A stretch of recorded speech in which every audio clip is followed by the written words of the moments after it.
Shalom, this is Yair Davidiy speaking to you from the land of Israel. Today we're about to discuss the symbols of the tribes of Israel. There were 12 tribes of Israel, but actually when you count the tribe of Joseph as two tribes, two separate tribes, Ephraim and Manasseh, you get 13 tribes. Nevertheless, the Bible maintains a quorum of 12 tribes, as we have explained several times in the past. The Bible maintains a quorum of 12 tribes by juggling the enumeration of the tribes. Sometimes Joseph is counted as one tribe, and Levi is counted as well. At other times, Joseph is counted as two tribes, two separate tribes, Ephraim and Manasseh, and Levi is left out. Or in one case, both Levi, Ephraim, and Manasseh are counted separately, and the tribe of Simeon is left out. It is counted amongst the tribe of Judah. And the commentators have discussed this, and we have explained it. And so it is it's customary to refer to the tribes as 12 tribes, even though the actual number is 13. I represent Brit-Am, a movement that researches the whereabouts of the lost tribes, and we have found them. We have found the lost tribes amongst Western nations. We are not saying that everybody in those regions is of Israelite descent, that they are all Hebrews, but we were saying that is where the lost 10 tribes are to be found. That is where they settled, and that is where they gave expression to whom they are, to their Israelite destiny, and they influenced the whole nation that they dwelt with.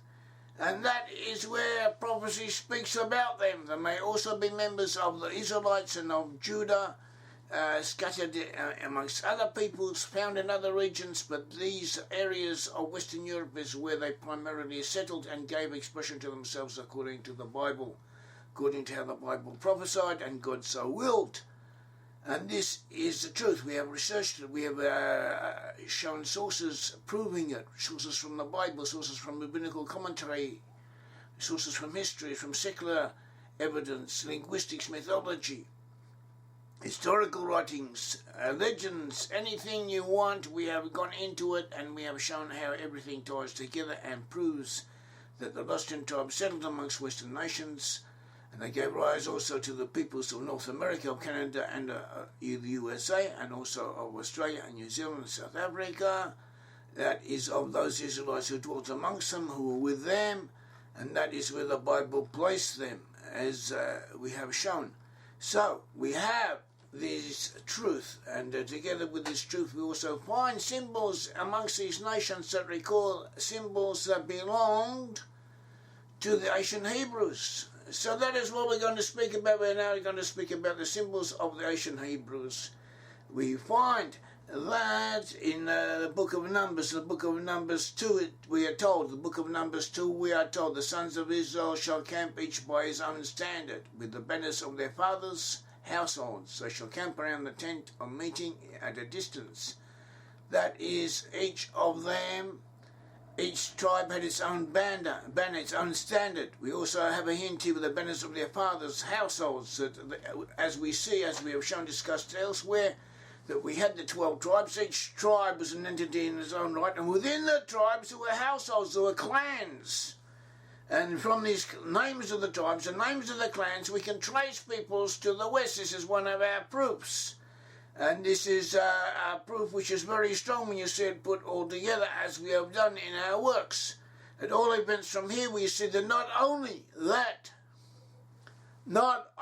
did each tribe have its identifying banner, its own standard, but also the clans, the banners of their fathers' households, the clans within their tribes, each one had its own standard, its own banner, its own type of heraldry, one could say.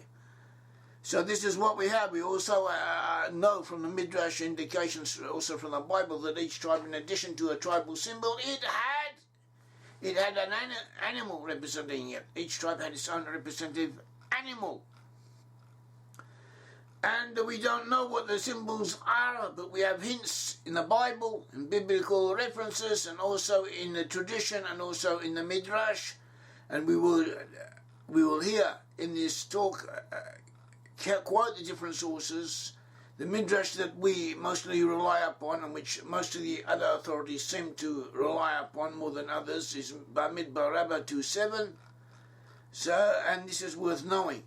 We should also point out that the symbols of the tribes are to be found not only in Midrashim but also in Jewish tradition, and even if you go into synagogues you will find, very often you will find symbols of the tribes on the walls. Now, in synagogues you don't find that many plastic representations. You won't find pictures or carvings, and if you do find it, usually it will be abstract geometric designs. Sometimes you have something which is substantial, one can say, which is relatable to reality, such as a menorah, but even that is quite rare. But what you will find, when you do find anything represented at all, is the symbols of the tribes. The tribes are, one can say, the most popular Jewish symbolic representation